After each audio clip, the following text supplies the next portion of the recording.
मुकेश, अरे बेटा, लड़की का तो पैर खराब है।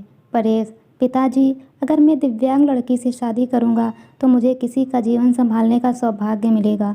रमा, बेटा तेरी जिंदगी है, जो भी फैसला हो सोच समझ कर लेना।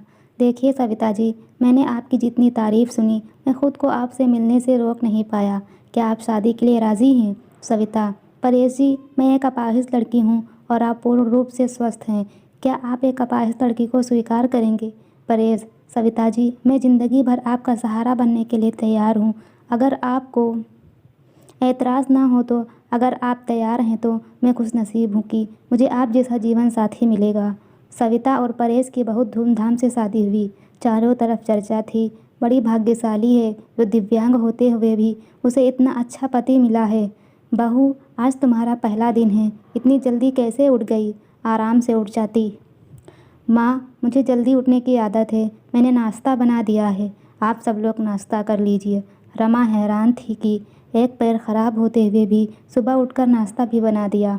इसी तरह सविता ने थोड़े ही दिनों में सारी जिम्मेदारी अपने ऊपर ले ली। सविता से सभी बहुत खुश थे। रमा, परेश, तेरी बीबी लाखों में नहीं करोड़ों में एक है। मैं तो डरती थी कि कहीं ऐसा ना हो कि एक दिव्यांग लड़की से शादी करके कहीं मेरे बेटे की ज़िंदगी ख़राब ना हो जाए। माँ, मेरा फैसला कभी गलत नहीं हो सकता। आपसे एक बात कह रहा हूँ, अगर मुझे कुछ हो जाए तो सविता को अपनी बेटी की तरह रखना। चल पागल, ऐसे नहीं बोलते, वो अभी भी मेरी बेटी ही है। और अगले ही दिन उनकी खुशियों को जैसे किसी की नज़र लग गई। परेश की फैक्ट्री में जहरीली गैस लीक हो जाने से कई लोगों की मौत हो गई, जिनमें परेश भी शामिल था। जब ये खबर परेश के घर पहुंची तब घर में हाहाकार मच गया, लेकिन सविता तो जैसे पत्थर सी हो गई। वह खामोश थी, उसकी आंखों में आंसू नहीं थे। वह परेश को यूं ही फटी आंखों से देखती रही। कुछ औरतों ने उसे हिलाते हुए कहा, बहू रो ले, देख परेश को, वह मर गया है। अगर रोएगी नहीं तो पागल हो जाएगी, तू विधवा हो गई है, विधवा। इस तरह की बातें सोचकर सविता फूट फूट कर रोने लगी। सविता रोते हुए बोली, उठो परेश, आंखें खोलो, मैं अकेले किसके सहारे जीऊँगी? अभी तो मैंने तुम्हारे साथ कुछ ही दिन गुजारे थे, फिर मुझे अकेला छोड़कर क्यों चले गए? परेश का अंतिम संस्कार हो गया। अगले दिन, अरे ये क्या बहू, सफ़ेद साड़ी क्यों पहनी तुमने? माँ, सबने मुझे कहा है कि मेरे जीवन का सब रंग परेश के साथ ही चले गए। अब मुझे सफ़ेद साड़ी ही पहननी है। नहीं बेटी, तुम हमारे दुख को और मत बढ़ाओ। आज से तुम कभी भी सफ़ेद कपड़े नहीं पहनोगी। हफ्ते महीने यूं ही शोक में गुजर गए। कौशल्या और रघुवीर सविता को लेने के लिए आए। कौशल्या, मेरी बेटी का जीवन तबाह हो गया, पूरी ज़िंदगी अकेले कैसे काटेगी, इसलिए हम उसे अपने साथ ले जाना चाहते हैं। रमा, देखिए समधन जी, सविता कहीं नहीं जाएगी। आप उसकी शादी करके कर्तव्य मुक्त हो चुके हैं, लेकिन अब हमारे भी कुछ कर्तव्य हैं। हमारी बहू हमारी बेटी बनकर हमारे पास ही रहेगी। ये कहते हुए रमा ने सविता को गले से लगा लिया।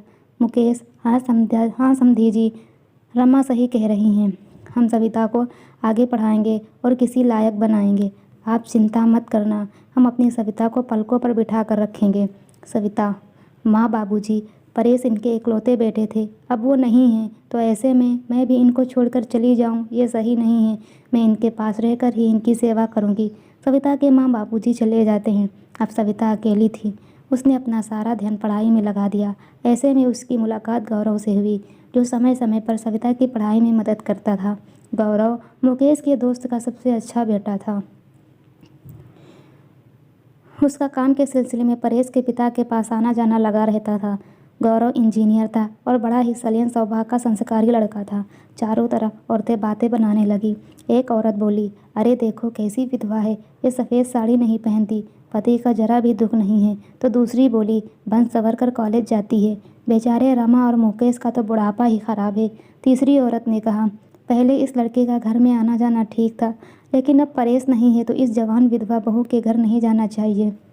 लेकिन सविता को किसी की बातों से कोई फ़र्क नहीं पड़ता था, क्योंकि उसके सास ससुर उसके साथ थे। सविता ने अपनी मेहनत से बीएड कर ली और विकलांग कोटे में वह एक शिक्षिका के रूप में नियुक्त हो गई। रमा, सुनो परेश के पापा, हमारी सविता अब एक टीचर बन गई है। लोग ना जाने उसे कैसे कैसे ताने देते हैं, हमें अब उसकी शादी कर देनी चाहिए। मुकेश, सही कह रही हो रमा, वह विधवा है, अनाथ नहीं, जो लोगों की उल्टी सीधी बातें सुनेगी। हम अपनी बहू की शादी धूमधाम से करेंगे। मुकेश ने जब अपनी बहू की रिश्ते की बात जब कुछ लोगों से की तब लोग कहते, अरे मुकेश, तो पागल तो नहीं हो गया, विधवा बहू की शादी करना चाहता है तू। मुकेश, हाँ मैं उसकी शादी करना चाहता हूँ, उसकी ज़िंदगी से विधवा शब्द हमेशा के लिए मिटाना चाहता हूँ। तभी गौरव ने आकर के कहा, अंकल, अगर आप सविता के काबिल समझे तो मैं आपकी बहू से शादी करने के लिए तैयार हूँ। गौरव, तुम? हाँ मैं। मुझे यकीन ही नहीं हो रहा है कि मेरी बेटी को तुम्हारे जैसे लायक और होनहार बेटा पसंद करेगा। मुझे तुम पर गर्व है। मैं ये शादी के लिए तैयार हूँ बेटा। तभी मुकेश घर आकर के सविता से कहता है, सविता बेटी, तुम जानती हो मैंने हमेशा तुम्हें अपनी बेटी से बढ़कर माना है। मैं चाहता हूँ कि तुम्हारी ज़िंदगी के अधूरे सपने को पूरा करूँ। मैं तुम्हारी शादी गौरव से कराना चाहता हूँ। तुम्हें कोई ऐतराज़ तो नहीं? पिताजी, परेश की जगह शायद ही मैं किसी को दे पाऊँ, लेकिन आपने जो मेरे लिए किया वो कोई कर नहीं सकता। आपका फैसला मेरे सर आँखों पर। जैसा आप कहें मुझे मंजूर है। और फिर सविता और गौरव की धूमधाम से शादी हो गई और सब खुशी खुशी रहने लगे। Please like, share and subscribe my channel.